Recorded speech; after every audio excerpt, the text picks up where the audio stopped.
Mad Max is a 1979 film, at least I think it is, because when I looked it up, it said 1979, but then it also said it was released in 1980, so I don't know which one is more accurate.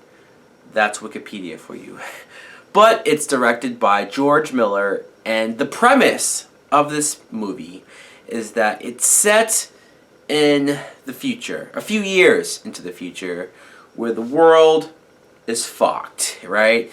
It's this dystopian future where they don't really get too much into what happened, but you get the sense that our natural resources and energy is down, it's low. People are sort of scrapping to survive, and as many good people as there are in the world who are just trying to live as normal as they can, you have just as many bad people out there. Mostly gangs, groups who roam around and just cause chaos. Destruction. Why?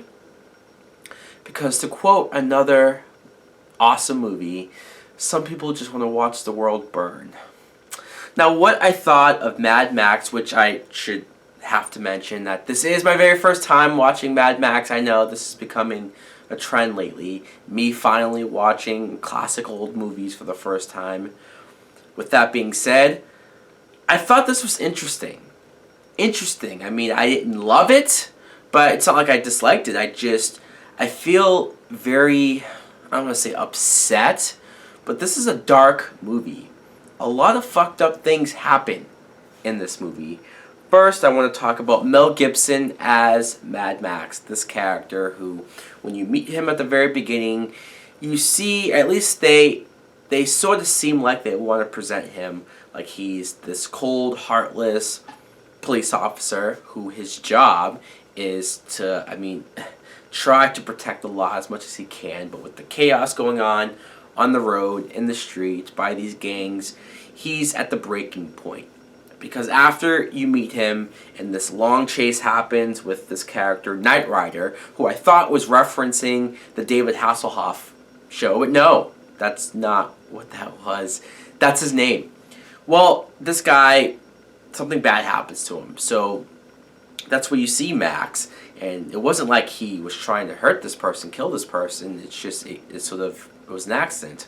But that happening, you see that this gang who was with him now want revenge, and they're willing to do anything to get revenge. And Max he has a family of his own, a wife, a son, and he's trying to hold on to his humanity. You can tell that they're the only reason why he's still sane, but when he's out there on the road, he's this close to breaking and being just as crazy as everyone else.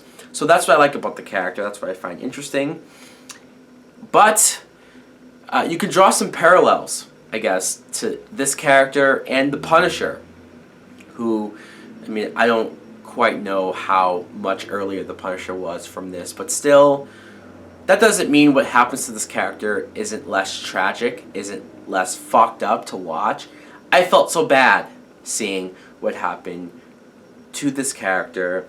I want to talk about his wife, Jessie, played by Joanne Samuel, who I've never seen before this, but she was very pretty. She was cute. She had the curly hair, the Australian accent, which I guess this is an Australian movie. That's something good to find out. And as much as I feel bad for what happened, there was a part of me that, when she first had her interaction with the gang, with her son, when they went to go get ice cream and they got sort of chased by them, I couldn't tell why the hell she then went off by herself after that and went to the beach with the dog. I know she's still trying to enjoy her vacation, her trip, and trying to have fun, but fuck. Don't go off on your own when there's a gang fucking with you. Just saying. I want to talk about the leader of this gang, Toe Cutter. That's his name. And he's just insane. Pretty much everybody in this gang or in this world is insane. But this guy, the way he is, he's a little charismatic, which makes him even more creepy, because there's moments where I kind of laugh at some of his humor. But to see what they do to people, and like one scene where they chase this couple down, and they don't show what they do to them, but just the way how they attack their car, smash it all up, and then they pull them out, and it's like you don't know what happens, but you do know what happens. And I don't need it spelled out for me, but also not knowing how bad it was made them that much more creepy. I will say something about this film is that you can tell it was like a 70s movie. The editing style and the way how the movie was put together. There's some moments where it's edited a little goofy, and it's like I said, a dark, serious tone, so I don't think it's supposed to come off as goofy, but like certain moments where between the score and the editing, I kind of found some moments amusing. Not sure if I was supposed to.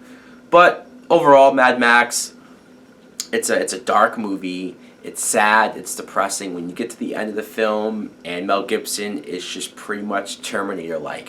He's pissed off, he's enraged, he's angered, but he's almost a controlled anger. And he's going around hunting these guys one by one, and you see him just become not even human anymore. And then the movie just kind of ends, and it ends in a way where you go like, not like that's it, not like you're upset that something didn't get resolved, because it does, but you just wonder what the fuck happens next. What happens to this poor character? Luckily, in retrospect, I know that there are sequels, so that helps, but I wonder at the time if it was disappointing to people to see this ride, this emotional ride for this character, see it end so tragically, and then it just ends. Either way, I'm going to keep watching the sequels to see exactly what happens next. I am interested, but again, I can't say I love this movie. It's just so fucked up. Anyways, guys, let me know in the comments below if you have seen Mad Max, the original. What did you think of it? Like, comment, subscribe. Later.